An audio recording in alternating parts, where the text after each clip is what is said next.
اللهم الفاتحة.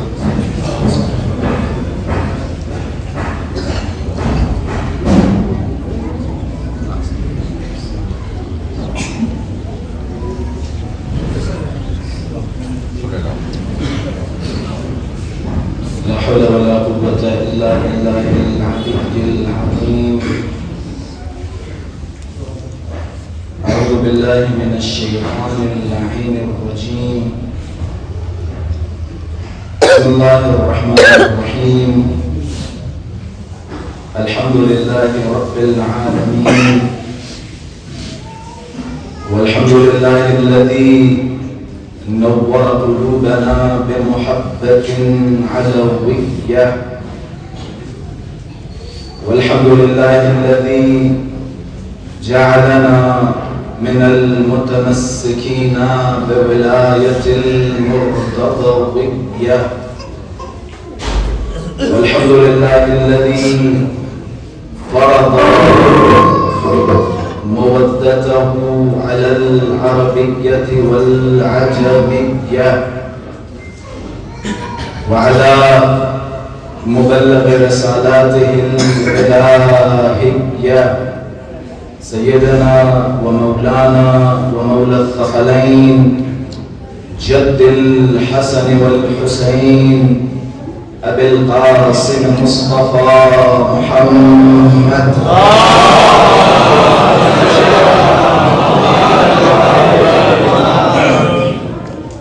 اللهم صل وسلم وزد وبارك على صاحب الدعوة النبوية والصولة الحيدرية والعصمة الفاطمية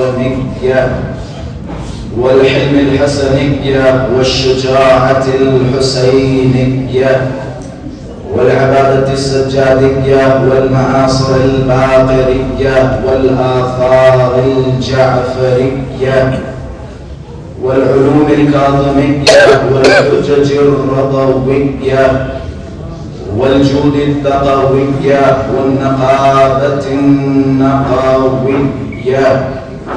والهيبة العسكرية والغيبة الإلهية الحجة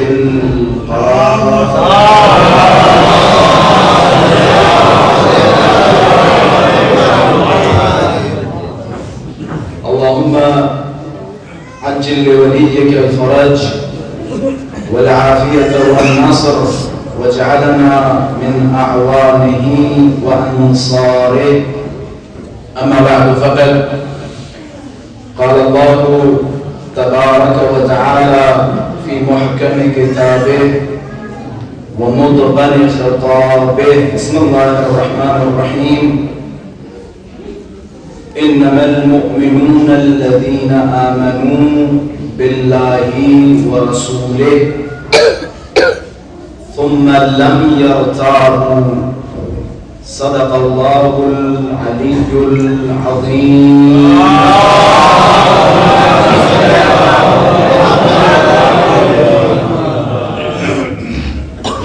وجود ذی الجود نازمین امام زمان اجل اللہ تعالی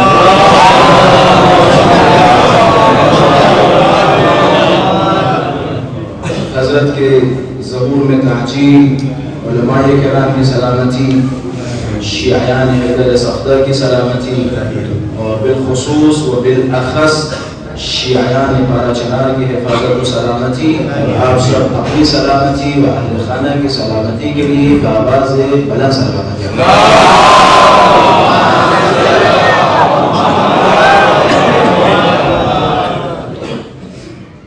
یہ سال ثواب کی مجلس ہے، ظاہر سی بات ہے اس سال ثواب کی مجلسیں اور ان مجلسوں میں موت کا تذکرہ در حقیقت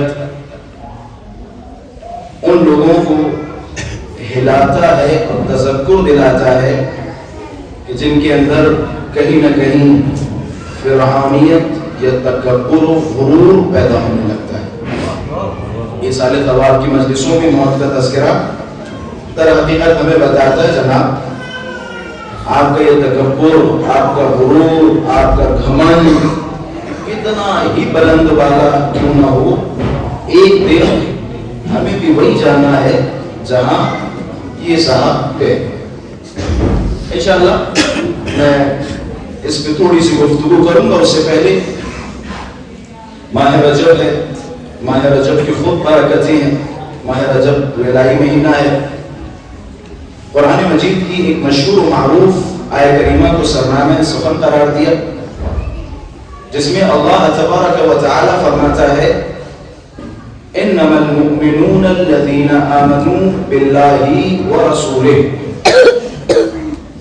مومن صرف و صرف فقط و فقط وہ ہے جو اللہ پہ ایمان لائے اور اس کے رسول پہ ایمان لائے. اچھا، اللہ تبارک و تعالیٰ نے ایمان لانے کو کافی نہیں سمجھا.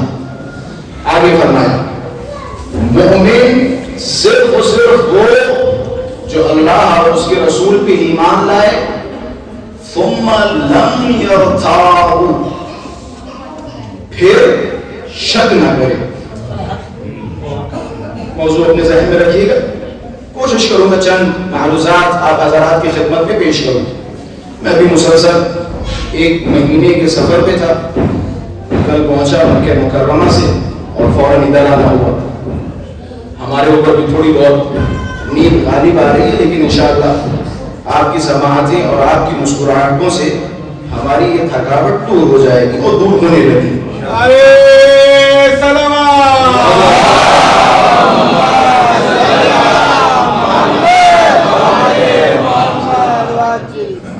اللہ فرماتا ہے مومن صرف و صرف وہ ہے جو اللہ اور اس کے رسول پہ ایمان لائے ثم لم یرتابوا، ایمان لانے کے بعد شک نہ کرے، شک نہ کرے.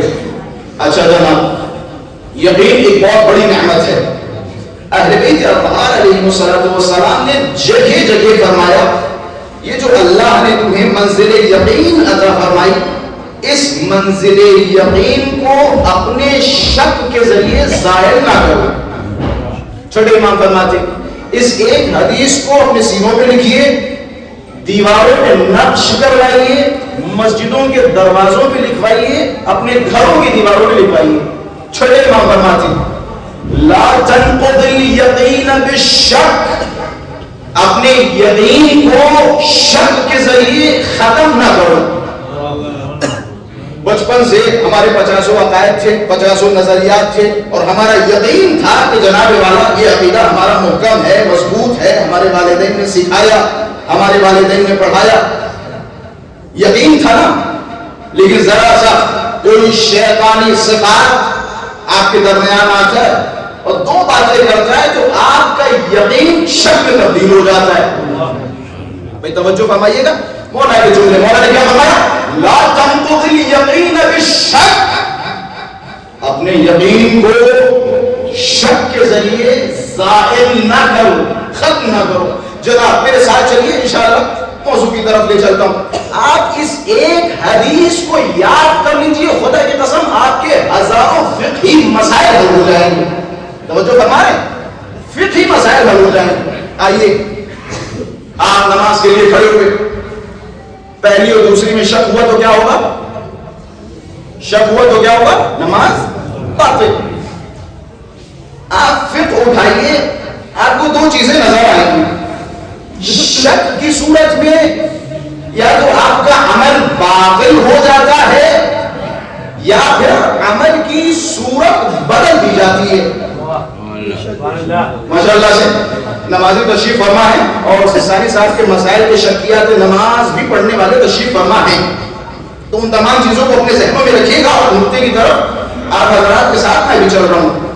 حدیث اپنے ذہن میں رکھیے، لا تنقض الیقین بالشک، اپنے یقین کو شک کے ذریعے ظاہر نہ کرو. تھوڑا سا میرا ساتھ دیں. فقہی مسائل میں اگر آپ جائیں شک کی صورت میں، پہلی بات تو یہ ہے کہ جناب آپ شک نہ کیجیے. بعض اوقات لوگ ہمارے سامنے آتے ہیں کہتے ہیں کہ اللہ صاحب بڑے متقی ہیں، بڑے پرہیزگار، بڑے مولا آدمی ہیں، بڑے مولا والے، بڑے اللہ والے. بھائی صفت کیا ہے؟ قبلہ میں نے اپنی آنکھوں سے دیکھا، احتیاط پہ عمل کرتے ہیں، آدھا گھنٹہ وضو فرماتے ہیں، 1 گھنٹہ غسل کرتے ہیں، 2 بالٹی نمی دون لے کے آتے ہیں اور دھلتے رہتے، بڑے مومن آدمی ہیں. نماز پڑھتے بسم اللہ 10 مرتبہ کہتے ہیں، بسم اللہ الرحمن الرحیم، بسم اللہ الرحمن الرحیم. جناب کیوں کہتے ہیں؟ شک بہت کرتے ہیں کیونکہ مومن ہے.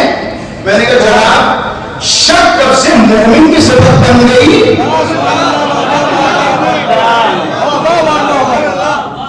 مومن اسے کہتے ہیں جو یقین کی منزلوں پہ ہو. جتنا یقین بلند والا ہوگا اتنا ایمان بلند والا ہوتا رہے گا. مومن کہتے ہیں یہ اسے ہے جو یقین کے اعلیٰ مراتب پہ فائز ہو، اسے مومن کہتے ہیں. جو دن رات شک و شبہے کی مرض میں مبتلا رہے، شک ایک بیماری ہے. حضرت نے فرمایا جس طرح سے جسم کی 6 حالتیں ہوتی ہیں، المرض والصحہ والنوم والیقظہ، یہ حضرت امیر کے جملات ہیں. جس طرح سے جسم کی 6 حالتیں ہوتی ہیں، مرض، صحت، نیند، جاگنا، الموت والحیات، زندگی اور موت. یہ 6 حالتیں ہوئی نا انسان کے جسم میں. حضرت نے فرمایا وَكَذَلِكَ الرُّوحُ، جس طرح تمہارے جسم کی 6 حالتیں ہوتی ہیں اسی طرح تمہاری روح کی 6 حالتیں ہیں. حیاتها علمها، موتها جہلها. بس روح کی حیات اس کا علم ہے، اس کی موت اس کی جہالت ہے. روح کی حیات اس کا علم ہے. اسی طرح جس طرح جسم میں مرض ہوتی ہے، صحت ہوتی ہے، بیماری ہوتی ہے، صحت یابی ہوتی ہے، حضرت نے فرمایا وَكَذَلِكَ الرُّوحُ، روح بھی بیمار ہوتی ہے، روح بھی بیمار ہوتی ہے، روح بھی صحت یاب ہوتی ہے. فرق یہ ہے کہ جب جسم بیمار ہوتا ہے تو کیسے ہوتا ہے؟ بخار آ جاتا ہے، کینسر ہو جاتا ہے، مختلف بیماریاں آ جاتی جس کی وجہ سے بدن انسان کا مریض ہو جاتا ہے. حضرت نے فرمایا تمہیں بدن کی اتنی فکر ہے، اپنی روح کی فکر نہیں. حضرت نے فرمایا روح کی مرض اس کا شک ہے اور روح کی صحت یابی اس کا یقین ہے. یقین جس کا یقین محکم ہے تو سمجھ جائے اس کی روح زندہ ہے، اس کی روح زندہ ہے، اس کی روح بلند والا ہے، اس کی روح صحت یاب ہے.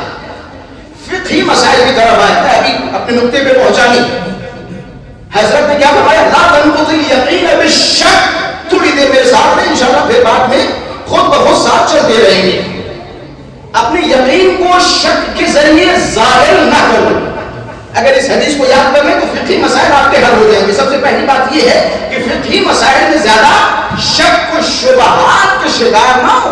زیادہ شک نہ کریں. جناب وضو کی تھی، پتہ نہیں ایسا ہوا یا نہیں ہوا، ایسا ہوا یا نہیں ہوا، 2 پڑھی یا 3 پڑھی. بھائی یقین کی منزلوں پہ رہیں، اللہ کی طرف توجہ رکھیں تاکہ یقین بڑھتا رہے. جب آپ کی توجہات ادھر ادھر ہوں گی تو ظاہر سی بات ہے شک و شبہات میں پڑیں گے. اچھا جناب میں نے کہا تھا شک کی صورت میں یا تو عمل باطل ہو جاتا ہے یا پھر عمل کی صورت بدل دی جاتی ہے. اچھا جناب یہ تھی بات فروع دین کی، یہ تھی بات مسائل کی، جہاں شک کی صورت میں یا تو عمل باطل یا عمل کی صورت بدل دی جاتی ہے. یہ مسائل کا مسئلہ ہے. لیکن ابن عباس سے رسول کرام فرماتے اے ابن عباس من شک فی علی فقد کفر. اور مسائل میں شک کرو گے عمل باطل ہوگا، لیکن علی پہ شک کرو گے تو کافر ہو جاؤ گے.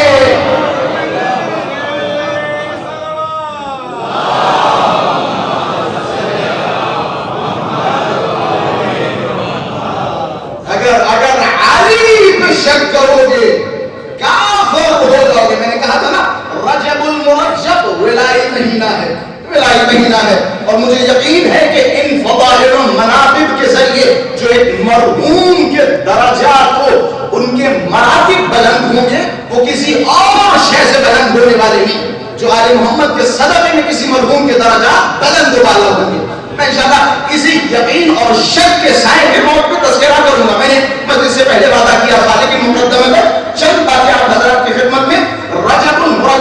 اور ولائی مہینے کی وجہ سے بیان کرنا مقصد تھا. خلاصہ اپنے یقین کو شک کے ذریعے ظاہر نہ کرو. اچھا جناب, معاملہ جو یہاں بیٹھے یہ کس لیے بیٹھے؟ کس لیے بیٹھے؟ معاملہ اسلام کا ہے؟ نہیں جناب. آپ کا معاملہ ایمان کا ہے؟ نہیں جناب. آپ کا مقابلہ یا آپ کا معاملہ تقوی کا ہے؟ نہیں جناب. آپ ان تمام چیزوں سے بہت بلند و بالا ہے میری نظروں میں. ان تمام چیزوں سے بہت بلند و بالا ہے. حدیثیں اپنے ذہن میں رکھیں تاکہ مطالب بآسانی سمجھتے رہیں. حدیثیں اپنے ذہن میں رکھنے کی کوشش کریں. آئیے میرے ساتھ. پانچویں امام نے فرمایا, اصول کافی میں روایت موجود ہے, حضرت نے فرمایا سب سے پہلا درجہ کیا ہے؟ اسلام. اسلام پہلا درجہ. اسلام سے ایک درجہ بلند والا ہے ایمان. ایمان یہ قرآن مجید کی آیت ذہنوں میں ہے یا نہیں؟ کچھ لوگ آئے اور آنے کے بعد کہا اسلمنا, آمنا. جب انہوں نے کہا تو رسول گرامی نے فرمایا یہ مت کہو کہ ہم ایمان لے کے آئے, بلکہ کہو ہم اسلام لے کے آئے, کیونکہ ایمان کا درجہ اسلام سے بلند و بالا ہے. مولا نے فرمایا پہلا درجہ ہے اسلام. اسلام سے ایک درجہ بلند و بالا ہے ایمان. ایمان سے ایک درجہ بلند و بالا ہے تقوی. ایمان سے ایک درجہ بلند و بالا. میں نے کہا نا ہمارا مقابلہ اسلام میں نہیں ہے, ہمارا مقابلہ ایمان میں نہیں ہے, ہمارا مقابلہ تقوی میں نہیں ہے. آپ کی منزلت بہت بلند و بالا ہے, آپ کا مقام بہت بلند و بالا ہے. پہلا درجہ ہے اسلام. یہی وجہ ہے پوری دنیا میں اسلام زیادہ پایا جاتا ہے پھر مقابلے یہ ایمان.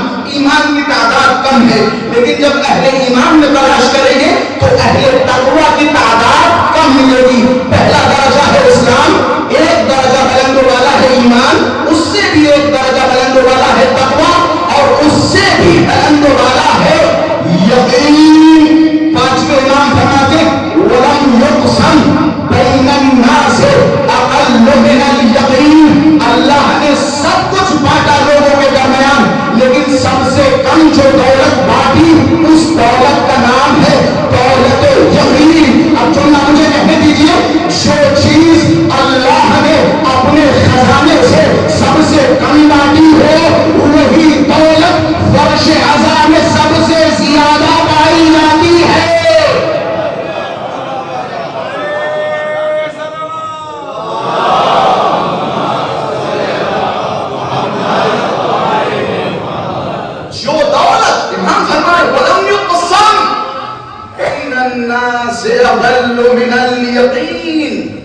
اللہ نے لوگوں کے درمیان سب سے کم اگر کچھ بانٹا ہے تو اس کا نام کیا ہے؟ یقین. یقین ایک مرتبہ ہے, ایک مقام ہے جو تقوی, ایمان, اسلام سے بلند و بالا ہے. اسی وجہ سے ہماری بہت ساری دعائیں اور بہت ساری زیارتیں کوئی الگ موضوع ہو جائے گا. میں نے اس موضوع پہ شاید ایک اشرا بھی پڑھا تھا اس سال بینکاک میں بھی اور میرے خیال سے لندن میں بھی. یقین یقین یقین ہے شک نہ کرو. ہماری بہت ساری دعائیں ہیں کہ جن میں ہم اللہ تبارک و تعالیٰ کے سامنے مانگتے ہیں میرے پروردگار ہمارے یقین کو زائل نہ ہونے دے.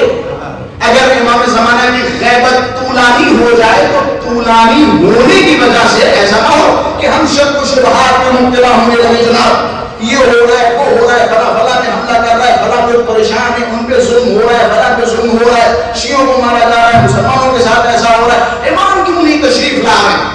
حکمت ہے, راز ہے.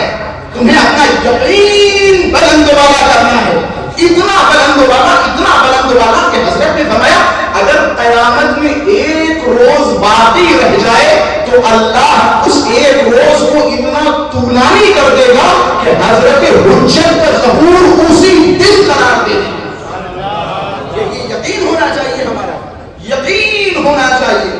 ہمارا یقین جتنا محکم ہوگا, ہمارا یقین جتنا بلند و بالا ہوگا, ہمارا ایمان, ہمارا اسلام, ہمارا تقوی بلند و بالا ہوتا رہے.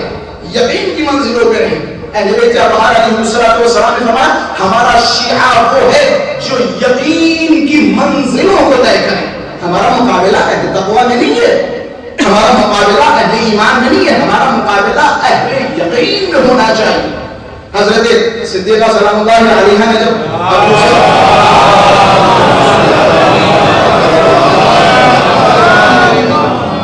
جب ابو ذر کے بارے میں فرمایا تو حضرت کا جملہ کیا تھا؟ ابو ذر اہل یقین میں سے ہیں. ابو ذر اہل یقین میں سے ہیں. ابو ذر کا یقین اتنا مضبوط ہے, میثم کا یقین اتنا مضبوط ہے. میثم نے ظاہر سی بات ہے اپنی شہادت کی خبر دی, پتا ہے کہ جناب ہمیں اس طرح سے مانا جائے گا. کہ اچھا تمہیں ایسے مانا جائے؟ ابن زیاد ملعون نے کہا لٹکا دو میثم کو, لٹکا دیا. میثم بتا چکے تھے نا تم مجھے لٹکاؤ گے, میری زبان کاٹو گے. کہ تمہیں کس نے بتایا؟ کہ میرے آقا میرے مولا علی نے بتایا کہ میثم جاؤ. خدا کی قسم, یہ کس کے جملے ہیں؟ ابن زیاد ملعون و پلید کے. میثم خدا کی قسم آج میں تمہارے مولا کے قول کو جھٹلا دوں گا. یقین والوں کی باتیں ہیں, یقین والوں کی. میثم کو یقین ہے, ہاں جاؤ. تو میرے مولا کے قول کو جھٹلا ہے, جو کرنا ہوگا, لیکن جیسا مولا نے کہا ویسا ہی ہوگا, ویسا ہی ہوگا. یہ یقین ہے میثم کا. یقین, یقین, یہ منزل یقین ہے. میثم اگر میثم بنے تو اپنے یقین کی وجہ سے بنے. میثم کو ایک درخت پہ لٹکا دیا. ابن زیاد نے کہا پیر کی نسوں کو کاٹ دو, ہاتھوں کی نسوں کو کاٹ دو تاکہ بدن میں سارا خون ٹپک جائے اور میثم چلے جائے دنیا سے. ویسے ہی ہوا. اچھا یہ اپنے زعم و گمان کے مطابق جناب ہم علی کے قول کو چھوڑائیں گے. علی نے کہا تھا نا کہ میں ان کی زبان کاٹوں گا. جاؤ, میں میثم کی زبان نہیں کاٹتا. میثم کو لٹکا دیا. کچھ دیر کے بعد بدن میں سارا خون نکل چکا ہے, لیکن اس درخت کے چاروں طرف ایک گھیرا بنا ہوا ہے, لوگ کھڑے. ابن زیاد ملعون دیکھ رہا ہے کہ ماجرا کیا ہے, قصہ کیا ہے. میثم کو مار چکے, خون نکل چکا. کہ تمہیں نہیں پتا میثم اپنی زبان سے فضائل اہل بیت بیان کرتے. کہ اچھا خون نکلنے کے بعد, مرنے کے بعد میثم اپنی زبان سے فضائل بیان کر رہے ہیں. کہ دیکھنا ہو تو اپنی آنکھوں سے دیکھو آگے. اب دیکھا تو کیا دیکھا؟ میثم کی زبان قینچی کی طرح چل رہی. علی بن ابی طالب کے فضائل بیان کر رہے ہیں. اب یہ اپنی کہی ہوئی بات بھول گیا, غصایا اور غصاتے ہوئے کا جاؤ میثم کی زبان کاٹ دو. تو جیسے کہنا تھا میثم کی نظر میں علی کی ایک اور فضیلت آ گئی.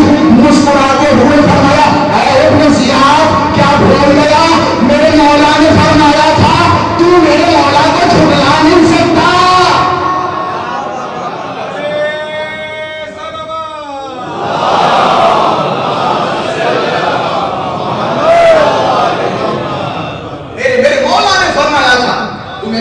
چھوڑنا نہیں سکتا. یہ یقین والوں کی باتیں ہیں, یقین والوں کا حوصلہ ہے, یقین والوں کا مرتبہ ہے. علی پہ اتنا یقین ہونا چاہیے, اہل بیت کے اطہار پہ اتنا یقین ہونا چاہیے. حاتم طائی کا بیٹا, حاتم طائی کا پوتا حجر بن عدی, ماشاءاللہ سے یہ نام جب شام میں خبر منہدم کی گئی تو اس سے بھی ماشاءاللہ سے سب کے ذہنوں میں ہے. یہ حاتم طائی کے پوتے ہیں, حجر بن عدی, عدی بن حاتم کے بیٹے. لمبا قصہ ہے, میں ساری باتوں کو چھوڑ کے موضوع پہ آ رہا ہوں کیونکہ مجھے تذکرہ بھی کرنا ہے جیسا کہ میں نے وعدہ کیا تھا. حجر بن عدی کو گرفتار کیا گیا. گرفتار کرنے کے بعد حجر بن عدی کے ساتھ 8 سے 9 لوگ تھے. سب کو مارا گیا. جب سب مر گئے 3 لوگ بچے, ایک حجر بن عدی اور 2 حجر بن عدی کے بیٹے. یہ دیکھیں یقین والوں کی باتیں ہیں. اپنے مولا پہ کتنا یقین ہے, اپنے مولا پہ کتنا بھروسہ ہے, اپنے مولا کا دامن چھوڑنا نہیں چاہتے کیونکہ انہیں پتا ہے اگر صراط مستقیم کوئی ہے تو وہ علی بن ابی طالب ہے. علی کے سوا کوئی صراط مستقیم نہیں ہے, علی کے سوا کوئی ہدایت کا دروازہ نہیں ہے. حجر بن عدی کو جب مارنے کے لیے آئے کہ میری 2-3 وصیتیں, پہلی گزارش یہ ہے کہ مجھے تھوڑا سا موقع دو تاکہ میں نماز ادا کر سکوں. دوسری گزارش یہ ہے مجھے مارنے سے پہلے یہ جو میرے 2 ہٹے کٹے جوان بیٹے ہیں انہیں میرے سامنے ذبح کرو, پھر مجھے مارنا. کچھ معاملہ الٹا نظر نہیں آ رہا. الٹا نظر نہیں آ کربلا کے واقعات کو ساتھ اٹھائیں. اور کیا فرما ہے؟ پہلے مجھے جانے دو، مجھے جانے دو، کیونکہ بوڑھا باپ جوان کے لاشی کو دیکھ نہیں پائے گا. مجھے جانے دو. جو حر کی باتیں تھیں، حر جو بھی ہوتے الٹا. پہلے یہ ہڈے کٹے گئے جوان بیٹے، انہیں سب ہٹاؤ میرے سامنے، پھر مجھے مارنا. عجیب بات ہے، عجیب قصہ ہے. راز کیا، حکمت کیا ہے؟ میں نے بات کی تھا نا یقین کی، یقین کی پہلازیں دیکھیں. ایسے ہوتے ہیں علی میں یقین رکھنے والے کہ مجھے ساری باتیں جو سمجھ میں آ رہی لیکن یہ سمجھ میں نہیں آ رہا. تم گزارش کر رہے ہو کہ پہلے میرے دونوں جوان بیٹوں کو مارو پھر مجھے مارو. کیا قصہ ہے، کیا راز ہے؟ حضور نے مسکراتے ہوئے فرمایا کہ دونوں میرے بیٹوں کو میرے سامنے مارو تاکہ مجھے یقین ہو جائے میرے بیٹے علی پہ قربان ہو گئے. کہیں ایسا نہ ہو کہ تم مجھے مارو، میرے بیٹے میری موت کو دیکھ کے ڈر جائیں، گھبرا جائیں اور علی کے دامن کو چھوڑ دیں. پہلے مجھے مارو، پہلے میرے دونوں بیٹوں کو مارو تاکہ مجھے یقین ہو جائے کہ میرے دونوں بیٹے علی پہ قربان ہوئے. ہمارا فرض ہے، ہمارا شمار اہل یقین میں ہونا چاہیے. ہر وہ چیز جو اہل بیت اطہار نے بتائی اس چیز پہ یقین ہونا چاہیے. اہل بیت اطہار نے ہمیں بتایا کہ جناب تمہیں موت آنی ہے تو اس پہ یقین رکھو. اگر اہل بیت اطہار نہ بھی بتاتے تب بھی موت پہ یقین ہے یا نہیں؟ جس طرح سے تمہارا یقین موت پہ ہے اسی طرح ہر بتائی ہوئی چیز پہ یقین ہونا چاہیے. جس طرح موت پہ ہے ہمارا یقین برزخ پہ ہونا چاہیے. میں نے کہا تھا شروع میں یہ جو یہ سارے ثواب کی مجلسیں ہوتی ہیں، یہ جو کبھی کبھی ہمارے درمیان موتیں ہوتی ہیں، لوگ دنیا کو چھوڑ کے جاتے ہیں، یہ در حقیقت زندوں کے لیے اللہ کی طرف سے ایک تذکر ہے، ایک الارم ہے، ایک تذکر ہے. اللہ تذکر دے رہا ہے جناب فرعونیت چھوڑو، گھمنڈ و غرور و تکبر چھوڑو، یہ اپنی انانیت ختم کرو. کتنے بڑے قرآن خواہی کیوں نہ ہو تمہیں بھی جانا یہاں ہے. تذکر ہے، موت کا تذکرہ، موت کا تذکرہ ہے. بے بیٹے آپ نے فرمایا موت کا تذکرہ کرو، موت کا تذکرہ کرو تاکہ تمہارے اندر کی فرعونیت ختم ہو جائے. فرعونیت ختم ہو جائے، کیونکہ یہ جو فرعونیت ہے نا یہ ہر انسان میں پائی جاتی ہے. ہر انسان میں فرعونیت پائی جاتی ہے. بلکہ جملوں کو بدل کے کہوں تو ہر انسان فرعون ہے، بس مصر الگ الگ ہے. توجہ فرما رہے ہیں، ہر انسان فرعون ہے بس مصر الگ الگ ہے. کسی کا مصر اس کی زوجہ ہے، کسی کا مصر اس کی سسرال ہے، کسی کا مصر اس کے بچے ہیں، کسی کا مصر اس کا دفتر ہے، کسی کا مصر اس کی نوابی والی کرسی ہے. پر مصر سب کا الگ ہے لیکن فرعونیت سب میں پائی جاتی ہے. تو موت کا تذکرہ، موت کا ذکر ہمارے اندر کی فرعونیت کو کم کر دیتا ہے. جناب کم کرو فرعونیت کو، یہ فرعونیت ختم کرو. تمہیں اسی خاک میں جانا ہے، یہی جانا ہے جہاں جانے کے بعد ہر شخص تڑپتا ہے اور تمنا کرتا ہے اے کاش مجھے دوبارہ اسی دنیا میں پلٹایا جا سکے. قل یتوفاکم ملک الموت الذی وکل بکم ثم الی ربکم ترجعون. اے رسول انہیں بتا دو یتوفاکم ملک الموت الذی وکل بکم، اللہ نے تمہارے اوپر ایک ملک الموت قرار دیا ہے جو تمہاری جان کھینچے گا اور کھینچنے کے بعد اپنے پاس رکھے گا. جب تمہاری روح اس بدن سے نکل جائے گی پھر تم کچھ نہیں کر پاؤ گی، کچھ نہیں کر پاؤ گی. جب تک اللہ نے ہاتھ، پیر، منہ، آنکھ، کان ہمیں اور آپ کو عطا کیے تب تک ان تمام چیزوں کو راہ خدا میں صرف کریں اس سے پہلے کہ ان تمام چیزوں پہ ہمارا کنٹرول چھین لیا جائے. یہ ہماری روح ملک الموت کے قبضے میں ہے جہاں ہم کچھ کر نہیں سکتے. مرنے کے بعد انسان کی کیفیت، ہمارے جوان کہتے ہیں جناب جو ہوگا دیکھا جائے گا. کتنے آسان جملے، کتنے آسان جملے. جو ہوگا دیکھا جائے گا. اب ہمیں اپنی قبر میں دیکھنا, تم اپنی قبر کو دیکھو, اپنی قبر سنبھالو, ہم تو اپنی قبر میں جائیں گے اور جو ہوگا دیکھا جائے گا. 2014 میرا بچپنا تھا, مشہد مقدس میں سید مرتضی علم الہدیٰ, 2013 کے بعد سید مرتضی علم الہدیٰ صاحب کتاب شتیٰ, مختلف کتابوں کے مصنف, بعد آپ جن کی بڑی بہترین کتاب عربی میں موجود ہے, شیخ مرتضی علم الہدیٰ, وہ ایک دن ایسے منبر پہ بیٹھے مسکراتے ہوئے بیان کرنے لگے. کہنے لگے جناب ہمارے یہاں زبان کہتا ہے جو ہوگا دیکھا جائے گا, جو ہوگا دیکھا جائے گا. فوراً آنکھوں میں آنسو کہ عزیزم دلم جانم, کاش ایسا ہوتا جیسا تم فرما رہے, کاش ایسے ہی ہوتا جیسا یہ حضرت جوان فرما رہا ہے, جو ہوگا دیکھا جائے گا. عزیز جان یہی تو بات ہے تب کی, جو ہوگا وہی تو نہیں دیکھا جائے گا,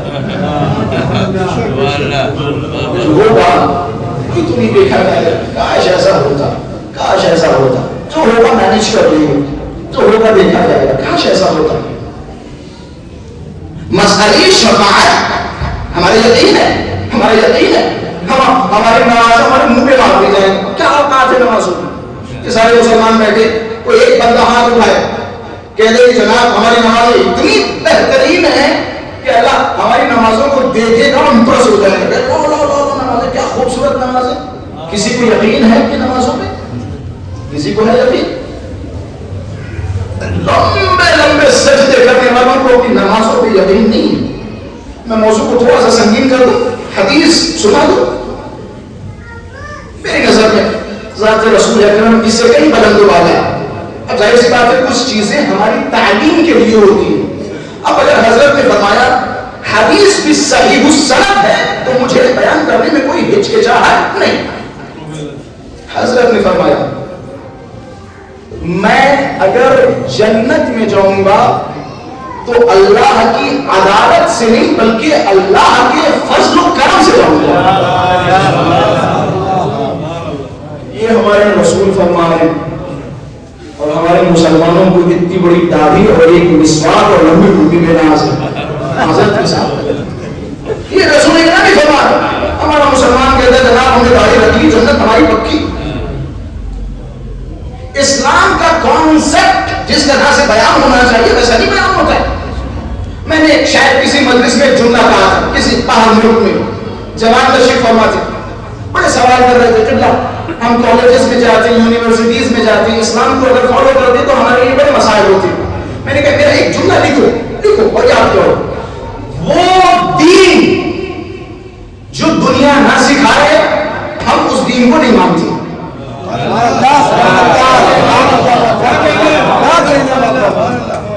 وہ دین جو دنیا نہ سکھائے ہم اس دین کو نہیں مانتے.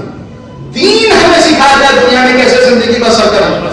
تم ہم سے آگے کہہ رہے ہو اگر ہم دین کو فالو کریں گے تو یونیورسٹیز سے ہمیں نکال دیا جائے گا, ایسا ہو جائے گا, ویسا ہو جائے گا. معذرت کے ساتھ یہ ان لوگوں کے جملات ہیں جنہوں نے دین کو صرف 2 یا 3 چیزوں میں منحصر کر دیا. یا تو دین یعنی نماز, یا تو دین یعنی پردہ, یا تو دین یعنی حجاب, یا تو دین یعنی یہ اور وہ. اس کے علاوہ دین کچھ نہیں. وہ ایک دکان پہ گئے دلی میں کچھ دن پہلے, میں نے دکان والے سے کہا فلاں چیز کی ضرورت ہے. اس نے فلاں چیز نکال لی تھی, ماشاءاللہ سے خوبصورت داڑھی تھی, بہترین ٹوپی تھی. نکالنے کے بعد فوراً کہا کہ جناب نماز کا وقت ہو رہا ہے, اب آدھا سامان باقی دیجیے گا. میں نے کہا یار میں کھڑا ہوں, گاڑی میری روڈ پہ کھڑی ہے, میں کیسے کھڑا ہوں گا یہاں پہ. کہ نہیں وہ نماز کے بعد ہم کوئی دھندا نہیں کرتے, کوئی بزنس نہیں کرتے. اللہ اکبر ہوگا تو دکان بند. میں نے کہا چلو بڑا متقی پرہیزگار بندہ ہے, بند کر دیا. تھوڑی دیر کے بعد جب آیا, یہ دیکھیں ان لوگوں کی بات کر رہا ہوں جو دین کو صرف اور صرف نماز میں منحصر کرتے ہیں یا اتنی فکر ہے. لیکن تھوڑی دیر کے بعد اللہ اکبر کر کے جب اسی دکان میں پہنچے تو وہ چیز جو 40 روپے کی تھی وہ 140 میں چلتا ہے. جو چیز 140 روپے کی تھی وہ 140 میں لے گا.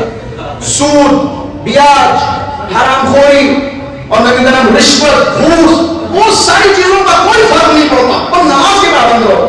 یہ ان لوگوں کی مثال دے رہا ہوں کہ جنہوں نے دین کو صرف اور صرف نماز میں منحصر کیا. میں نے ایک جوان سے کہا, میں نے کہا جاؤ تم کہتے ہو تمہاری یونیورسٹی میں دین کو فالو کریں گے تو برا مانیں گے؟ جاؤ اپنے اساتذہ کی عزت کرو، یہ دین سکھاتا ہے. اپنے والدین کی عزت کرو، یہ دین سکھاتا ہے. جھوٹ مت کرو، یہ دین سکھاتا ہے. کسی نامحرم کی طرف بری نظر نہ ڈالو، یہ دین سکھاتا ہے. سب کے ساتھ عدالت برپا کرو، یہ دین سکھاتا ہے. کسی کو دھوکہ نہ دو، یہ دین سکھاتا ہے. دین کو فالو کریں آپ، دین کو فالو کریں آپ. آپ جب ان تمام چیزوں کو فالو کر کے نماز ادا کریں گے، خدا کی قسم آپ کی اس نماز سے کسی کو تکلیف نہیں ہوگی.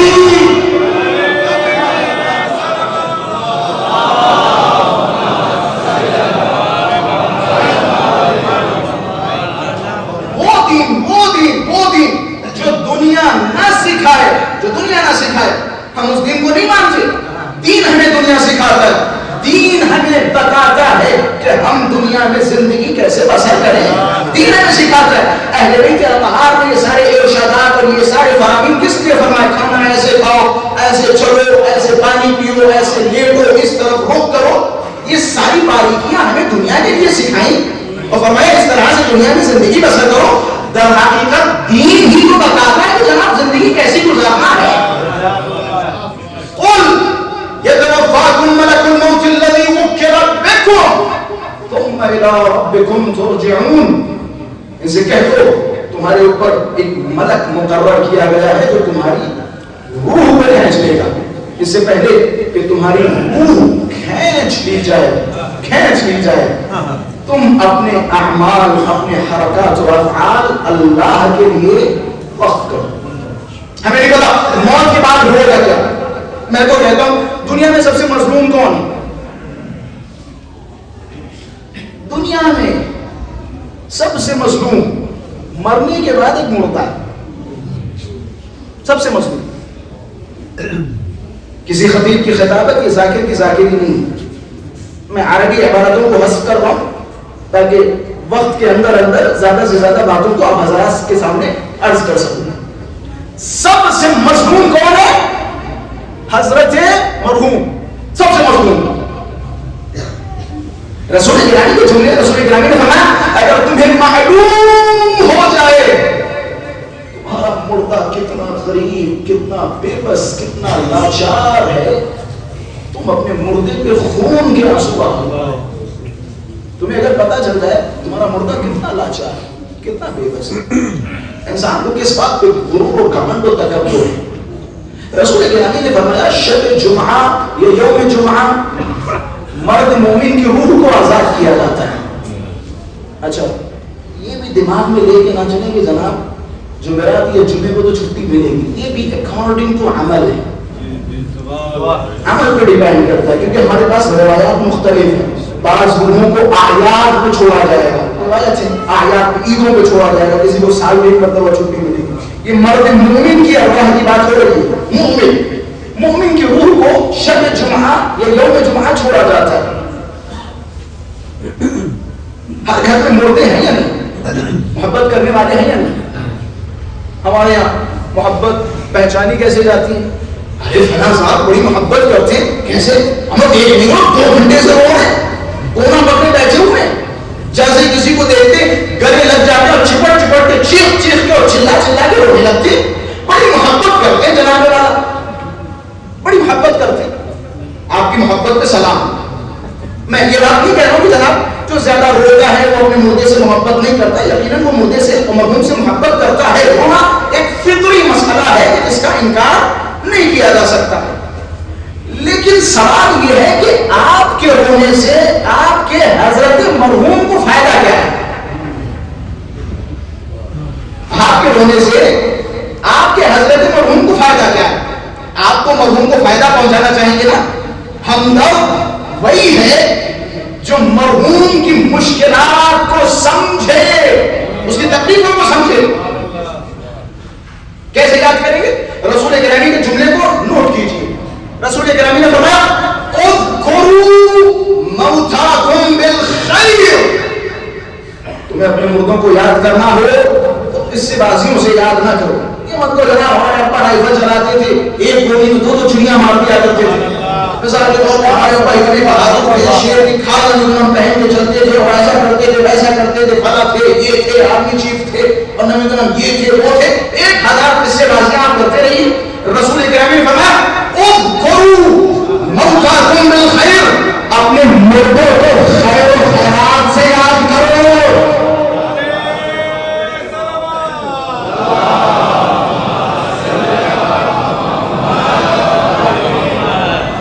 اپنے مردوں کو خیر و خیرات سے یاد کرو، ان کی طرف سے صدقہ دو، نماز پڑھو، روزے رکھو، قرآن کی تلاوت کر کے ہدیہ کرو اپنے مرحومین کو.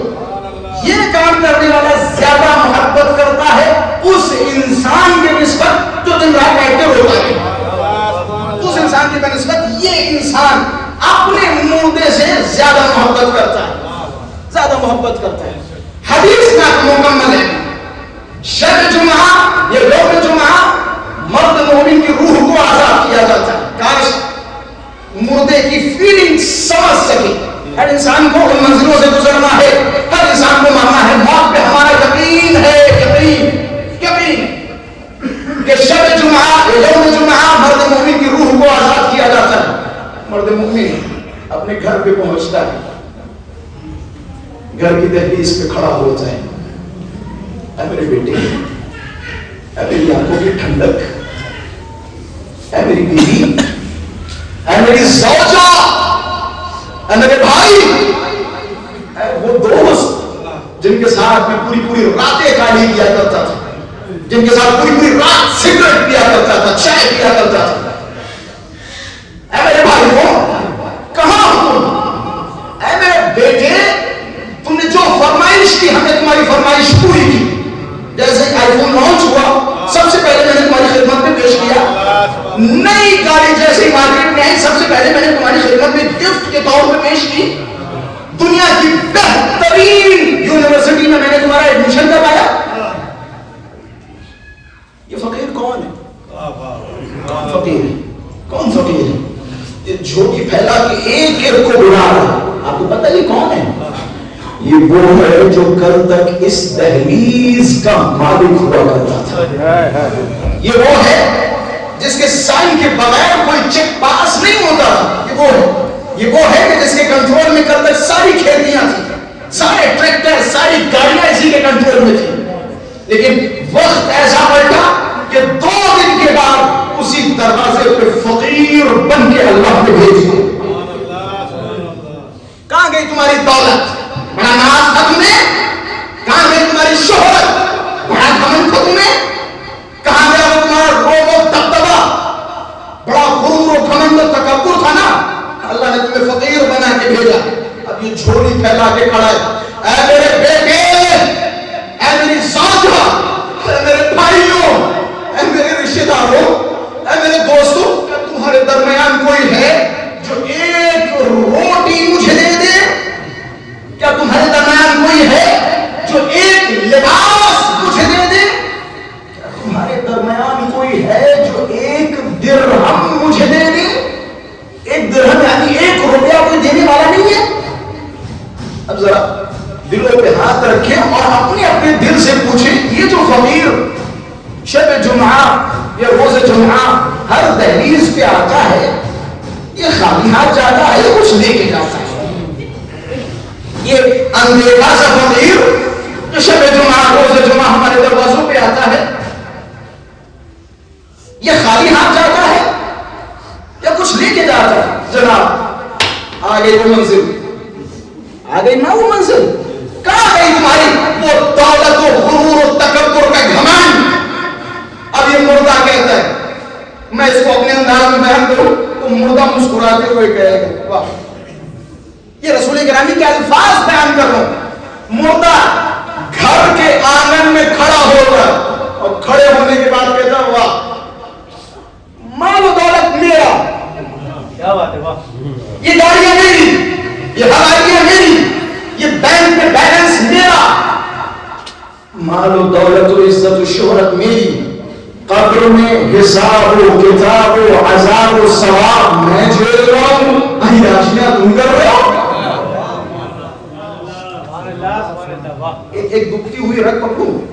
اجازت ہے بزرگوں کی رگ پکڑوں؟ معذرت چاہتا ہوں آپ ہمارے بزرگ، اور یقیناً ہمارا خطاب ان بچوں سے ہے جو کل کو بزرگ ہوں گے، ان بچوں سے۔ ایک باپ بڑا مظلوم ہوتا ہے، ماں کے فضائل بہت بیان کیے جاتے ہیں، یقیناً ماں کی عظمت ہے، مرتبہ ہے۔ میں باپ سے کچھ زیادہ مانوس ہوں۔ باپ بہت مظلوم ہوتا ہے، بہت مظلوم۔ اتفاق یہ ہے کہ اس کی مظلومیت ہر کوئی سمجھ بھی نہیں پاتا، اس وجہ سے زیادہ مظلوم ہے۔ ایک 40-50 سال کے انسان کی خواہشات کیا ہیں؟ مجھے بتائیے کیا خواہشات ہیں؟ بتائیے 40 اور 50 اور 60 سال کے باپ کی خواہشات کیا ہیں؟ کوئی خواہش نہیں۔ کوئی ایڈریس کے جوتے اسے نہیں لینے، آئی فون 16 اور 17 اسے نہیں لینے، اس کی خواہشات میں سے نہیں ہے۔ اس کی خواہش ہے بیٹے کو بہترین سے بہترین زندگی عطا کرنا، اس کی خواہش ہے بیوی کے لیے اچھے سے اچھے زیورات دینا تاکہ معاشرے میں جائے اور کہے جناب ہم فلاں کی بیوی ہیں، تاکہ سینہ چوڑا ہو جائے کہ فلاں صاحب اپنی بیوی کا بڑا خیال رکھتے ہو، خوب ڈھیر سارا سونا دے رکھا ہے۔ خریدنا سونا کس کے لیے؟ حضرت زوجہ کے لیے۔ بہترین گاڑی دینی کسے؟ حضرت بیٹے کے لیے۔ گھوس کون لے رہا ہے؟ حضرت باپ۔ گھوس کون لے رہا ہے؟ حضرت باپ۔ حرام کمایا اکٹھا تم کو کون کر رہا ہے؟ کس لیے؟ اپنے لیے نہیں، بیٹے کے لیے۔ ڈاکٹر بنانا ہے، پرائیویٹ سے ڈاکٹر بنانا ہے، 1.5 کروڑ کی ضرورت ہے، اب کہیں سے بھی آئے 1.5 کروڑ کی ضرورت ہے تاکہ بیٹے کو ڈاکٹر بنایا جا سکے۔ خدا وہ مقام کہ جہاں انسان بیٹھ کے کہے گا واہ مال و دولت میرا، قبر میں حساب و کتاب و عذاب و ثواب اور ڈنڈی میں کھا رہا ہوں، مزے تم کر رہا ہوں۔ انسان 1 کروڑ 10 کروڑ 20 کروڑ کی پراپرٹیاں چھوڑ کے جاتا ہے کیا جسے آپ نے 20 کروڑ کی پراپرٹی دی ہے کیا اس سے ایک سورہ فاتحہ کی توقع ہے؟ جب تک زندہ ہے نہ فلاں پہ نہ فلاں پہ نہ فلاں پہ، ایصال ثواب کا ذریعہ زندگی میں بنا کے جاؤ۔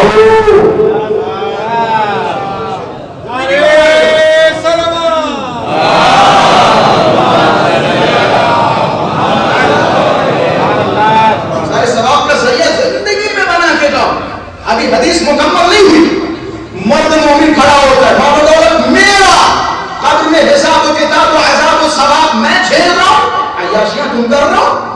اے میری زوجہ تم روز سونے پہ سونے خرید رہی ہو، مردے کی کوئی فکر نہیں ہے، بیٹے سے خطاب کرے گا فرزند تم روز نئی نئی چیزیں اور خواہشات پوری کر رہے ہو، اپنے باپ کی کوئی فکر نہیں، ایک سورہ فاتحہ نہیں، میری طرف سے کسی ایک فقیر کو کھانا نہیں کھلا رہے، کسی کو لباس نہیں دے رہے، میری طرف سے صدقہ نہیں کر رہے، میرے لیے کوئی ایصال نہیں کر رہے، مردہ دہلیز پہ آتا ہے، اب آنے کے بعد کہہ رہے لعنت ہو مجھ پر، لعنت ہو مجھ پر۔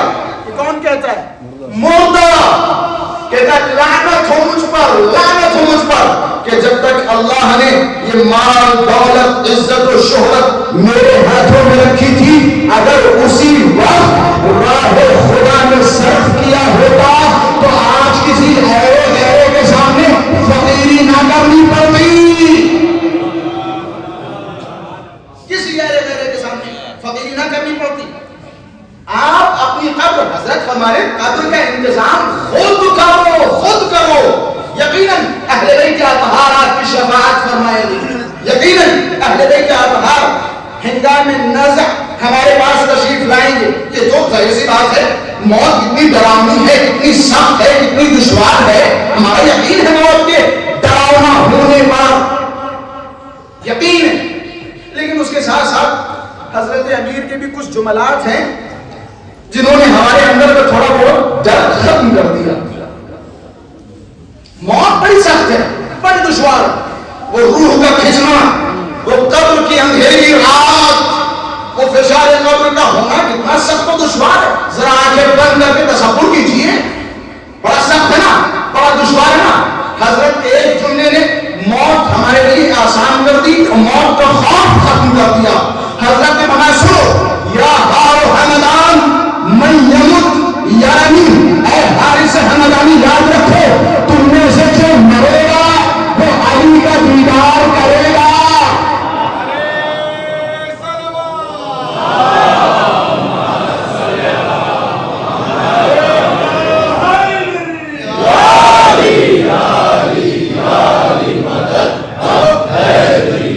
بشیر جہاں رسول گرامی نذیر ہیں, ڈرانے والے ہیں, وہی رسول گرامی کی ایک صفت بشارت دینے والے بھی ہیں. جہاں مومنین کو ڈرایا جاتا ہے وہاں بشارتیں بھی دی جاتی ہیں. موت بڑی سخت ہے نا, ملک الموت سختی سے روح کھینچے گا نا. رضایت کے الفاظ ہیں جب کوئی مومن مولا کا چاہنے والا جس کا یقین اپنے مولا پہ بلند و بالا ہو, ہنگام نظر بستر مریضی پہ ہوتا ہے, ملک الموت اس کی روح قبض کرنے کے لیے آتا ہے. آپ نے دیکھا ہوگا ٹھنڈ میں بھی اگر کسی بندے خدا کی جان جاتی ہے تو بدن پہ پسینے پسینے آ جاتے ہیں. یہ ملک الموت کا روح کھینچنا بڑا سخت ہوتا ہے, دشوار ہوتا ہے. کہ جب بھی کسی مومن کے سامنے حضرت اسرائیل تشریف لاتے ہیں, مومن جیسے حضرت اسرائیل کے چہرے کو دیکھتا ہے گھبرا جاتا ہے, ڈر جاتا ہے, اپنی آنکھوں کو بند کر لیتا ہے, اپنے ہاتھوں کو دبانے لگتا ہے, بدن کانپنے لگتا ہے. حضرت اسرائیل مرد مومن کی طرف خطاب کرتے ہیں, کہتے اے علی والے, اے فاطمہ والے, ذرا اپنی آنکھوں کو کھول. اب یہ مرد مومن آہستہ آہستہ اپنی آنکھوں کو کھولتا ہے. اب جیسے ہی آنکھیں کھلتی ہیں تو کیا دیکھتا ہے, چاروں طرف نور ہی نور ہے. تو نور کو دیکھ کے اس کے چہرے پر مسکراہٹ آتی ہے. حضرت اسرائیل تعارف کرواتے ہیں, احمد تم نے زندگی بھر علی علی کیا ہے نا, زندگی بھر حسین حسین کیا ہے نا, زندگی بھر فاطمہ فاطمہ کیا ہے نا, اب مرتے وقت کیسے ممکن ہے کہ یہ تمہیں چھوڑ دے. ذرا دیکھ تو صحیح, یہ محمد ہے, یہ علی ہے, یہ فاطمہ ہے, یہ حسن و حسین ہے.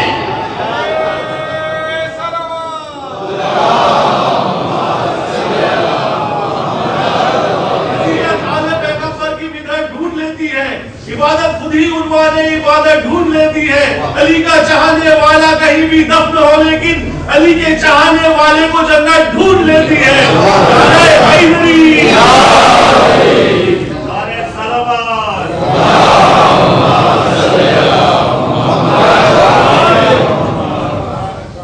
وگرنہ میں نے شروع میں ایک جملہ کہا تھا, اسی سے متصل کر کے بات ختم کر رہا ہوں.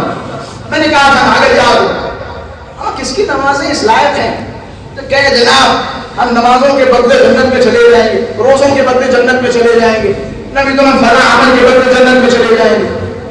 ارے اپنا منہ دیکھیے اور اپنی نمازیں دیکھیے, اپنے چہرے دیکھیے, اپنی شکلیں دیکھیے اور اپنے روزوں کو دیکھیے. ہمارے روزے صبح نیت کرتے ہیں 2 یا 3 بجے تک سوتے رہتے ہیں, 4 بجے سو کے اٹھتے ہیں, 4 بجے 4 رکعت جلدی جلدی پڑھ کے ختم کرتے ہیں, رہ جاتے 2 گھنٹے. 2 گھنٹے میں ٹائم پاس نہیں ہوتا تو کوئی نہ کوئی شریعت لگاتے ہیں تاکہ اذان تک کہ ٹائم پاس ہو جائے.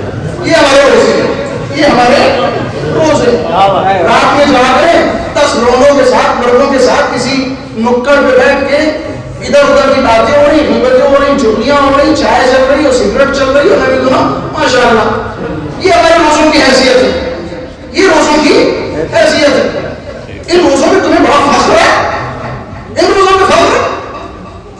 خدا کی قسم نہ ہماری نمازیں اس لائق جو ہم اللہ کے سامنے اپنے پروردگار, ہماری نمازیں اتنی اچھی ہیں کہ تجھ پہ واجب ہے کہ مجھے جنت دے دے. ہمارے روزے بڑے اچھے ہیں, تجھ پہ ضروری ہے کہ جنت دے دے. ہمارے پاس کچھ نہیں, ہم خالی ہاتھ ہیں.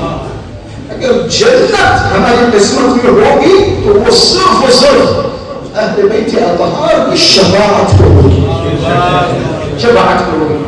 ہم سے کہا جاتا ہے بس ربط مصائب, ہم سے کہا جاتا ہے جناب فلاں شیعہ کہہ رہا تھا کہ حسین کے جوان پہ ہمارا جوان قربان, حسین کے ششماہے پہ ہمارا بچہ قربان. کیا واقعہ ہے ایسا؟ میں نے کہا جی جناب ایسے ہی, مجھے یقین ایسا ہی ہے. کیسے بڑی سمپل سی بات ہے، ہر شیعہ بچہ جانتا ہے. آپ اپنے بیٹے کو قربان کرنے کے لیے کیوں تیار ہیں؟ بتاؤ کیوں تیار ہے؟ دنیا میں آپ کا بیٹا کیا ہے؟ قرۃ عینی، آپ کی ٹھنڈک. یہ حضرت 18 سال کے جو جوان گھوم رہے ہیں، یہ اپنے باپ کی آنکھ کے لیے ٹھنڈک کا سبب بنتے ہیں. آنکھوں کی ٹھنڈک، آنکھوں کی زینت. المال والبنون زینت الحیات الدنیا. انسان کے لیے مال و دولت اور بیٹے اس دنیاوی زینت کا سبب بنتے ہیں. یہ دنیاوی نظر میں، اللہ کی نظر میں ایسا نہیں. خلاصہ روز محشر نفسا نفسی کا عالم ہوگا. اگر یہ نقطہ میرا سمجھ گئے تو مجلس کا خلاصہ بھی ہوگا، اہل بیت کے دامن سے مزید یقین بھی ہوگا، اور اولاد کے لیے واجبات کریں گے، باقی کی چیزوں کو اگنور کریں گے. یہ ہمارے یہاں ہوگا نا جناب، جتنا جمع کر سکو جمع کر لو، اپنے بچے کو لے کر فیوچر سیکیور ہو جائے.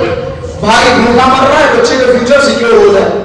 ہاسپٹل میں پڑیں گے، انہیں سرکاری میں ڈال دیا، پرائیویٹ میں ڈالیں گے، زیادہ خرچہ ہوگا، بچے کے لیے جو پیسے بچا رہے ہیں وہ خرچ ہو جائیں گے. والد صاحب کا پتہ نہیں ہے، بھائیوں کا پتہ نہیں ہے، رشتہ داروں کا پتہ نہیں ہے، فیوچر سیکیور کرنے میں لگے ہوئے. جناب آپ کا بیٹا اگر لائق ہوگا تو آپ اسے پڑھائیے، جتنا آپ نے جمع کیا اس سے زیادہ وہ جمع کر لے گا. اگر نالائق ہوگا تو قارون کا خزانہ دے کے چلے گا، یہ اڑا دے گا. تو آپ کا فرض ہے اپنی اولاد کو لائق بنانا. لائق بناؤ، ہارڈ ورکنگ بناؤ. ان کے ہاتھوں میں سموسہ نہ رکھو، ہارڈ ورکنگ بناؤ. اپنی زندگی میں چیزوں کو اچیو کریں، یہ آپ کا فرض ہے. آپ کا فرض ہے.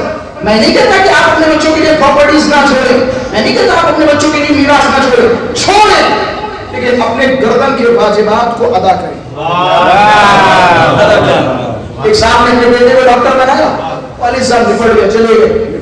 اور ڈاکٹر صاحب سے کہیے جا کہ کتنے پیسے لگائے تھے والد صاحب نے؟ 1 کروڑ. معذرت کے ساتھ 1 کروڑ لگائے تھے. اچھا والد صاحب نے خمس نکالا تھا؟ نہیں نکالا تھا. تم حاضر ہو اپنے والد صاحب کا 1 کروڑ کا خمس نکال دو. 1 کروڑ کا خمس 20 لاکھ بنتا ہے. نکالو گے اپنے والد صاحب کا خمس؟ والد صاحب نے کمائے تھے، والد صاحب کو نکالنا چاہیے، ہم تو تھوڑی نہ واجب. دیکھیں مجھے گنوائے کتنی اولادیں، میں نہیں کہتا اس دنیا میں اولادیں بہت ہماری سوچ سے بھی بہتر ہے، ہماری سوچ سے بھی اچھی ہے، لیکن ایک میجورٹی کی باتیں کر رہا ہوں. کتنے ایسے ہیں کہ جنہوں نے والد صاحب کی دی ہوئی پراپرٹی میں سے کہا کہ میرے والد صاحب نے خمس نہیں نکالا تھا، لہٰذا ہم اپنی زندگی میں والد صاحب کا بڑی ذمہ ادا کر رہے ہیں، انہیں بڑے ذمہ کر رہے ہیں، ان کا خمس ادا کر رہے ہیں. کتنے ایسے سمجھ میں آ رہے نا؟ نقطہ یاد ہے کہ میں نے کیا کہا تھا نا، ہم جو کہتے ہیں نا جناب ہمارا جوان کربلا کے جوان علی اکبر پر قربان، ہمارا بچہ ششماہ عبداللہ رضی پہ قربان. یہ جذباتی باتیں نہیں ہے صاحب، یہ جوشیلے جملات نہیں ہے، حقیقت ہے. حقیقت اپنی اولاد کو قربان کرنے کے لیے ہم آمادہ ہیں. اب عبداللہ حسین کی اولاد پہ راز ہے، حکمت ہے، حکمت ہے. حکمت سنیے، آپ کا بیٹا جس کے لیے زندگی بھر آپ نے سب کچھ کیا، روز محشر کون سا دن ہوگا؟ نفسا نفسی کا عالم ہوگا. نفسا نفسی یعنی کیا؟ نفسا نفسی یعنی کیا؟ یعنی ہر انسان کہے گا نفسی نفسی، my self my self my self, یعنی مجھے بچاؤ مجھے بچاؤ مجھے بچاؤ. ہر انسان کے یہ جملے ہوں گے. کاش یہ جملہ آپ تک پہنچ جائے، اہل یقین کو سمجھا سکوں اس جملے کی عظمت کو. ہر انسان کہے گا نفسی نفسی نفسی، مجھے بچاؤ مجھے بچاؤ مجھے بچاؤ. فار ایگزامپل بیٹے کے پاس باپ جائے گا، کہے گا اے میرے بیٹے ہم نے تمہیں مرسڈیز دلوائی تھی یاد ہے، ہم نے تمہیں فلاں جگہ پہ کوٹھی دلوائی تھی یاد ہے، ہم نے تمہیں لندن میں بہترین کالج میں ایڈمیشن کروایا تھا یاد ہے. بیٹا کہے گا ہاں یاد ہے والد صاحب. بیٹے کے پاس 2 رکعت نماز زیادہ ہے، باپ کے پاس 2 رکعت نماز کم ہے. اب والد صاحب مسکا لگا رہے، بیٹے کی سفارش کر رہے، اب تم تو جنت میں جا رہے ہو نا، اور بیٹی جنت میں ہو، وہ جو تمہارے پاس 2 رکعت زیادہ ہے، ایکسٹرا ہے، وہ مجھے دے دو، میں جنت میں چلا جاؤں گا. بیٹا کہے گا والد صاحب جو کچھ رشتے تھے وہاں تھے،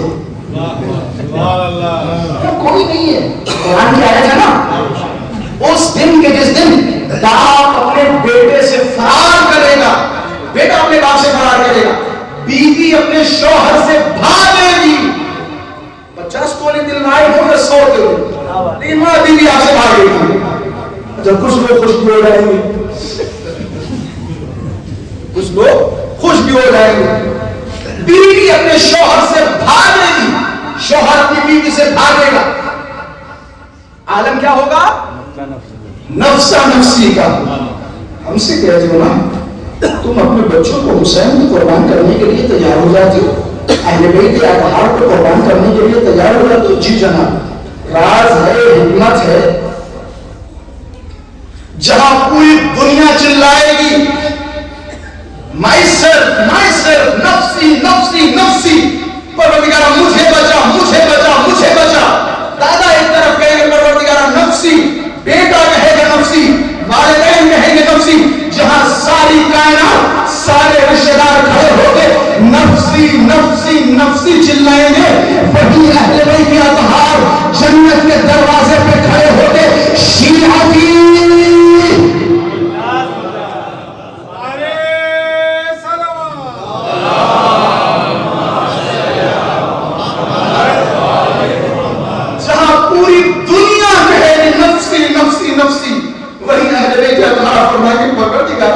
شیعتی شیعتی میرے شیعوں کو نجات دے، میرے شیعوں کو جنت نصیب فرما، میرے شیعوں کی شفاعت قبول فرما.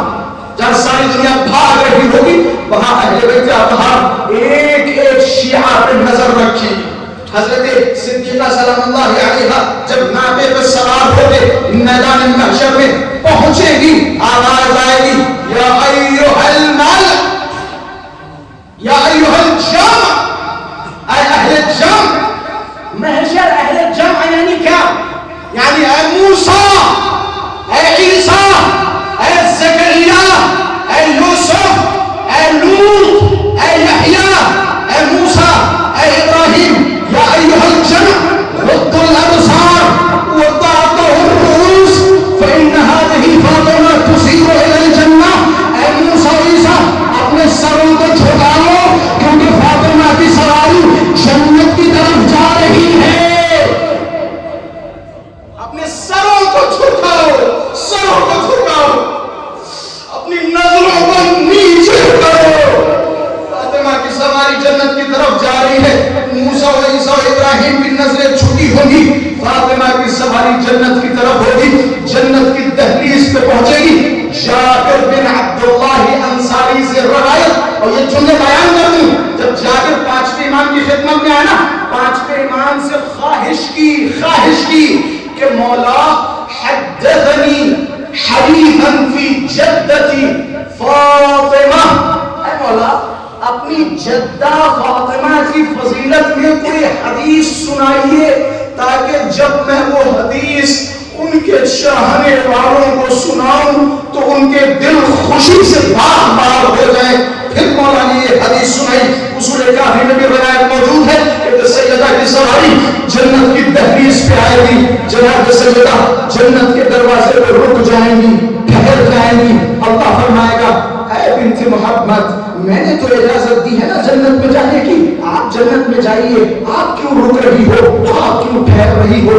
جناب سیدہ فرمائیں گی یا رب احببنا ان نعرف قدرنا فی مثل هذا اليوم. اے میرے پروردگار میں جاننا چاہتی ہوں کہ آج کے دن میری حیثیت کیا ہے، میری قدر کیا ہے، میرا مرتبہ کیا ہے، میرا مقام کیا ہے. قربان جاؤں آپ کی معرفت پر، قربان جاؤں آپ کے یقین پر. یہ فضائل کی باتیں ہیں، آپ کی آنکھوں میں آنسو ہیں، یہ یقین ہے آپ کا، یہ معرفت ہے آپ کی.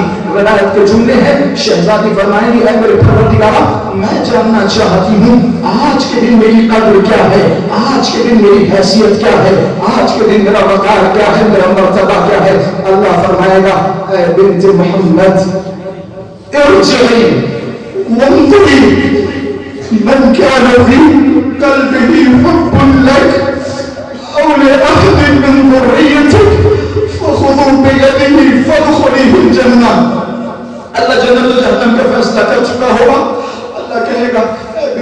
مصطفیٰ آپ کی قدر و منزلت اتنی زیادہ ہے، اگر آپ اشارہ کریں تو سارے جہنمیوں کو اللہ بخش سکتا ہے فاطمہ کے ایک اشارے پر، فاطمہ کی ایک درخواست پر۔ اللہ فرمائے گا اے بنت محمد جائیے اور پلٹیے اور دیکھیے جا کے جس کے دل میں آپ کے لیے ذرہ برابر محبت ہو، یا جس کے دل میں آپ کی اولاد آپ کی ذریت کے لیے ذرہ برابر محبت ہو، فخذی بیدہ فادخلی الجنہ، اس کا ہاتھ پکڑیے اور اپنے ساتھ جنت میں لے کے چلی جائے گی۔ یہ مرتبہ ہے شہزادی کا، یہ مرتبہ ہے اہل بیت اطہار کا۔ اب ذرا تصور کیجئے جو اہل بیت اطہار زندگی کے سب سے سخت لمحات میں ہمارا ساتھ دے، اولاد ہمارا اور آپ کا ساتھ دے کے چلی جاتی ہے، قبر کا اندھیرا ہوگا، ذرا موت کو تصور کرو، ذرا سوچو کہ جب تم مرو گے، جب تم اس دنیا سے جاؤ گے، قبر کی پہلی رات ہوگی، چاروں طرف اندھیرا ہی اندھیرا ہوگا، فشار قبر کے لیے تیاریاں ہو رہی ہوں گی، منکر و نکیر تمہارے سرانے کھڑے ہوں گے، تم سے حساب و کتاب لینے کے لیے آئے ہوں گے، تم سے سوال کریں گے من ربک، تمہارا رب کون ہے، تمہارا رسول کون ہے، تمہارا ولی کون ہے، تمہارا امام کون ہے، تمہارا قبلہ کیا ہے، تم نے یہ کیوں کیا، تم نے یہ کیوں کیا، تم نے یہ کیوں نہیں کیا۔ جب سوال و جواب ہو رہے ہوں گے، نامہ اعمال تمہارے سامنے ہوں گے، جب ہمارے اعمال میں کمیاں ہوں گی، ہماری نظریں چاروں طرف پھول رہی ہوں گی، ہمارے دل میں آ رہا ہوگا اے میرے مولا ہم نے آپ کو اپنی زندگی قربان کر دی، اے میرے مولا ہم نے اپنے بیٹے سے زیادہ آپ سے محبت کی۔ مولا جب ہم نماز پڑھتے تھے نا، خدا کی قسم جب ہم نماز پڑھتے تھے نا، ہمارا ذہن 10 چیزوں کی طرف جاتا تھا، کبھی ادھر جاتا تھا کبھی ادھر جاتا تھا، مولا جب ہم آپ پر بولتے تھے خدا کی قسم ہمارا ذہن اسی طرف ہو جاتا تھا۔ ہاتھوں کو چھوڑیں گے یا سیدہ یا رضیہ یا مرضیہ یا مرضیہ، ہم نے آپ کی شہادت بیان کی، ہم نے آپ پہ گریہ کیا، یا زہرا آپ ہماری مدد نہیں فرمائیں گی، جہاں پوری کائنات ساتھ چھوڑے گی وہاں علی کام آئیں گے، وہاں زہرا کام آئیں گی، پورے ساتھ پہ علی بن ابی طالب نظر آئیں گے، قبر و حشر و نشر میں علی بن ابی طالب نظر آئیں گے۔ میں ہاتھوں کو کھڑوں گا اے میرے مولا آپ دنیا کا سہارا ہیں، آپ دنیا کی مدد کرنے والے ہیں۔ ارے وہ مظلومیت کیسے بیان کی جائے جو ساری کائنات کی مدد کرنے والا ہو، اس کے سامنے اس کی زوجہ کو مارا جاتا ہو۔ بس دو سے چار جملے اپنی ماں فاطمہ کی عظمت اور مسائل پر بس تھوڑا سا ساتھ دیں۔ میری خواہش و تمنا ہے، میں ابھی جنت البقیع سے ہو کے آیا ہوں، خدا کی قسم جب میں بقیع کے سامنے جاتا تھا میں 2 مظلومیتوں پہ ہوتا تھا، ایک جب ٹوٹی ہوئی قبر دیکھتا تھا، دوسرا جب سسکتے ہوئے شیعوں کو دیکھتا تھا۔ میں ہاتھوں کو جوڑتا تھا اے میرے مولا صاحب الزمان ان کے ٹوٹے دلوں کا مرہم بنیے،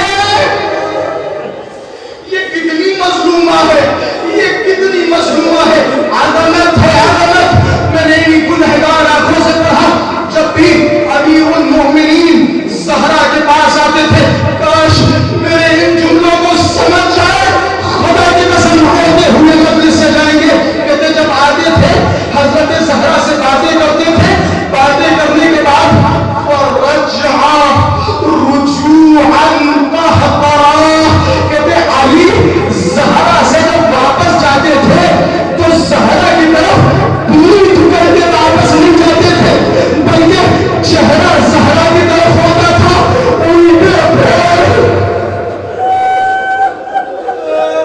وَرَجْعَ رُجُوعًا قَهْقَرًا، الٹے پھیر گھر سے واپس جاتے تھے۔ رسول گرامی جناب ابو ذر کے ساتھ دروازے سے سیدہ پہ آئے، ابو ذر کہتے میں نے دیکھا رسول گرامی قرعا خفیفا، بڑی آہستہ آہستہ دروازے کی کنڈی کھٹکھٹاتے تھے۔ ورجع رجوعا قهقرا،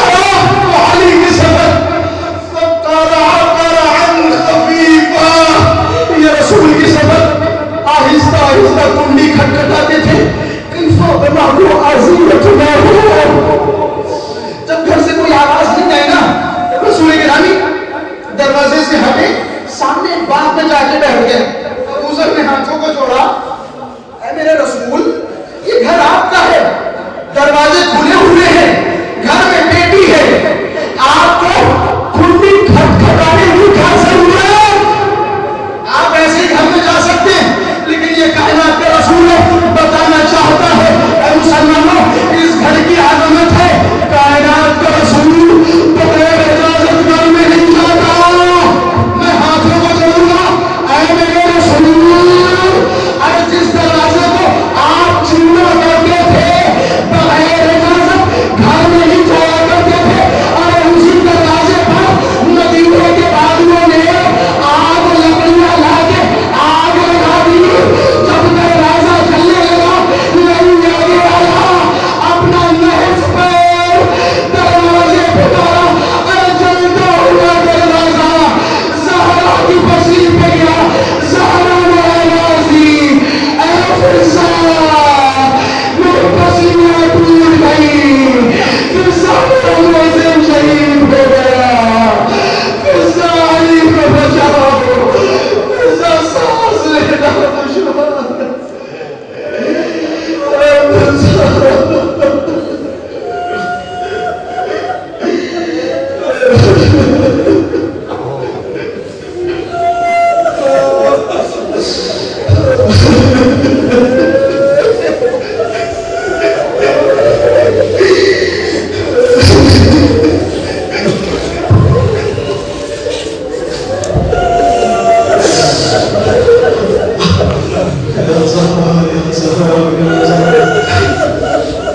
اللهم بحق بلع الزهراء عجل وليك الفرج. اللهم بحق خدع الزهراء عجل وليك الفرج. اللهم بحق باب الزهراء عجل وليك الفرج. پروردگار تجھے واسطہ ہے موتی ہوئی آنکھوں کا امام زمانہ کے ظہور میں تعجیل فرما. پروردگار تجھے واسطہ ہے زہرا کے شکستہ پہلو کا امام زمانہ کے ظہور میں تعجیل فرما. پروردگار تجھے واسطہ ہے سیدہ کے جلتے ہوئے دروازے کا امام زمانہ کے ظہور میں تعجیل فرما. پروردگار تجھے واسطہ ہے سیدہ کے حق کا امام زمانہ کے ظہور میں تعجیل فرما. پروردگار ہماری اس مختصر عبادت کو قبول فرما. پروردگار ہماری آنکھوں سے نکلے ہوئے ان آنسوؤں کو رومن سیدہ میں جگہ عطا فرما. پروردگار ہماری اس مختصر عبادت کو قبول فرما. پروردگار ہماری سوز خانی, ماہ خانی, مرثیہ خانی, پیش خانی, خطابت, ہماری ماترداری, ہمارا سلام پڑھنا, ہمارا بیٹھنا, تمام بڑی بڑی عبادتوں کو قبول فرما. پروردگار ہمارے حسنوں کو قبول فرما. پروردگار جو مومنین اس فرش قضاء حضرت صدیقہ میں تشریف فرمائے, پروردگار ان کی تمام پریشانیوں کو دور فرمائے. پروردگار جو مؤمنین مریض ہے, بیمار ہیں, انہیں اہل بیت اطہار کے صدقے میں شفا یابی فرما. پروردگار جو پریشان ہیں حال ان کی پریشانیوں کو دور فرما. پروردگار جو بے روزگار ہیں روزی حلال عطا فرما. پروردگار جو عتبات عالیہ کی زیارات سے مشرف نہیں ہوئے, پروردگار انہیں جلد سے جلد مکہ و مدینہ میں جب کربلا و سامرا و مشہد قم کی زیارات سے مشرف. پروردگار ہم سب کے دلوں کو محبت آل محمد سے سرشار فرما. پروردگار ہم سب کے دلوں کو معرفت امام زمانہ میں سرشار فرما. پروردگار ہمارے جوانوں, ہمارے بزرگوں, ہمارے بچوں کو توفیق عمل صالح عطا فرما. پروردگار ہمارے مرحومین کے درجات بلند بالا فرما. مرحومین کے تمام گناہان صغیرہ و کبیرہ کو معاف فرما. پروردگار ہمارے مرحومین کو اہل بیت اطہار کے ساتھ محشور فرما. اہل بیت اطہار کی شفاعت نصیب فرما. پروردگار جس مرحوم کے 40ویں کی مجلس ہے, اس مرحوم کے تمام گناہان صغیرہ و کبیرہ کو معاف فرما. مرحوم کے درجات بلند و بالا فرما. پروردگار مرحوم کو اہل بیت اطہار کے ساتھ محشور مغفور فرما. پروردگار مرحوم کے اہل خانہ کو صبر جمیل عطا فرما. پروردگار مرحوم کے اہل خانہ کی توفیقات خیر میں اضافہ فرما. پروردگار ہم سب کو زیادہ سے زیادہ توفیق دے کہ ہم اپنے مرحومین کو کار خیر سے یاد کر سکیں. آپ حضرات سے گزارش ہے ایک مرتبہ سورہ حمد اور 3 مرتبہ سورہ اخلاص کی تلاوت فرما کر وبسي محمد عابدي ابن حسنان محمد عبدي صاحب کے حقوق صاحب صلی اللہ علیہ وسلم